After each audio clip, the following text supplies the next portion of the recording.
Love question of the day, ano ang dapat gawin ni partner kung hindi showy sa feelings niya ang karelasyon?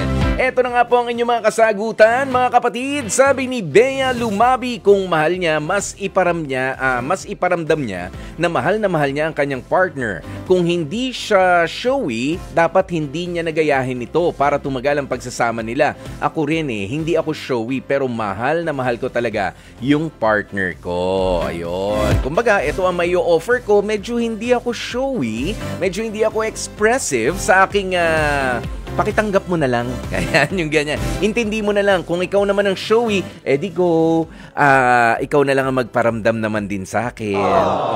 May gano'n naman. Sa bagay, may iba ho naman talaga mga anggulo, mga kapatid, ano? Kung saan dapat natin mas ma-appreciate ang ating mga partner. Ayan, sabi ni Alma Aranilio, di ikaw ang maging showy, ikaw ang magpuno sa hindi kayang gawin ng karelasyon mo. Parang it's better to give than to receive.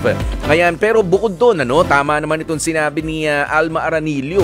O hindi kayang ibigay ng partner mo, di ba ang mga magpa-partner kailangan na i-compliment yung kakulangan ng bawat isa? O kung kulang siya sa pagiging showy, sa pagiging expressive, ayan, lalo na nga yung sa physical na aspeto, o kaya naman doon sa mga, alam nyo na, sa mga gimmick. Sa mga gimmick, sa pag-surprise at pag-express ng kanilang pagmamahal, do you take care of that? Ikaw ang nakakapansin na parang kulang sa inyong dalawa, ikaw na ang gumawa. Dapat ganun! Si Darwin Rosel, sabi niya, hahayaan ko na lang siya ang magpakita ng nararamdaman niya. Mahirap kasi ang isang partner na introvert, lalo na kung na-experience ito sa kanyang mula pa nung childhood niya. Okay. Ayan, si Gail Enriquez naman, ako na lang ang magiging showy sa kanya para tapos ang usapan at para iwas ang pag-aawayan. Alam nyo, yan dapat yan dapat ang iniisip natin. Kasi yung iba, ganito ako sa'yo. Ganito ako sa'yo. Dapat ganito ka rin sa akin. During pagka mga special dates, yung mga birthday, anniversaries, ganyan. Dahil sa ako ay marigalo, dahil sa ako ay mayakap, dahil ako ay mag-gimmick, merong pa balloons, merong mga pa-explosion na mga ginagawa.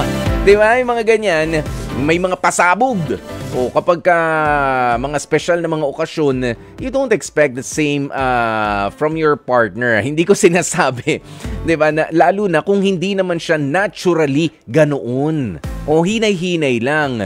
Kasi ganun yun, kumbaga parang ano ba ito, dahil ginawa mo, kailangan pantayan ko sa susunod. Alam mo naman na mahal kita, pero I'm not as expressive, I'm not as showy as you. Yan, ganoon yun. Si Janice Dagami, may mga lalaki talaga na hindi showy sa feelings nila sa atin at meron silang paraan kung papaano nga ba ipakita at iparamdam sa'yo na mahal ka nila. Hindi ba na everyday o mayat maya na nagsasabi ng I love you, pero the way he cares, he understands, and he trusts you. Ayan, yun din ang kanyang pagpaparamdam na mahal kita. Totoo naman yan. Hindi masalita, pero sa gawa at yung mararamdaman mo na mahal talaga ako nitong taon to, no?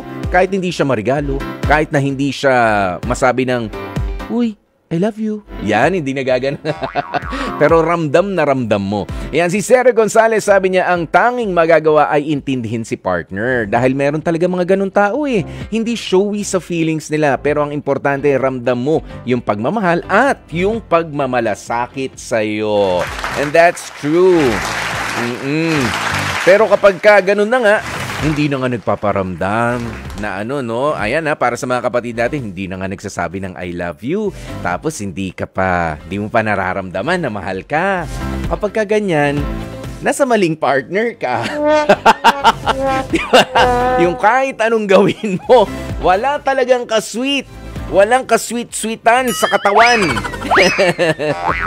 Wag na ho nating bigyan naman ng justification. Wag na nating bigyan ng alibay pa. Alamin mo rin.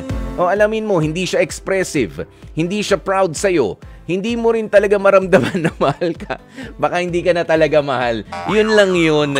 There's a difference between yung hindi expressive at yung ayaw na sa'yo, naghihintay na lang. naman wala nang pakialam. Oo, di na nagsasabi, wala nang paramdam. Wala na yan kapag kaganyan.